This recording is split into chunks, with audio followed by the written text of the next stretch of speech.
Վերջ։ Երբ բոլորը տեսնում են փակ դուռ, կրկնում եմ, մեծերը այն տեսնում են բացելու հնարավորություն։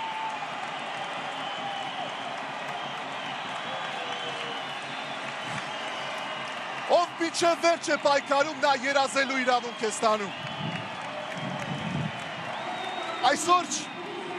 Արարատ Արմենիան հայկական ակումբային ֆուտբոլում պատմություն է կերտում։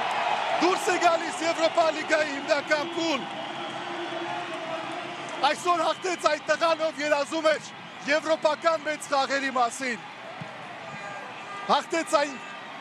հայը, ով Երևանում, Գյումրիում, Կապանում, Սյունիքում, Վանաձորում, աշխարհի տարբեր անկյուններում հավատում էր, որ հայկական ակումբը կարող է հաջողել։ Մենք Եվրոպա լիգայի հիմնական փուլում ենք առաջին անգամ հայկական ակումբային ֆուտբոլի պատմության մեջ։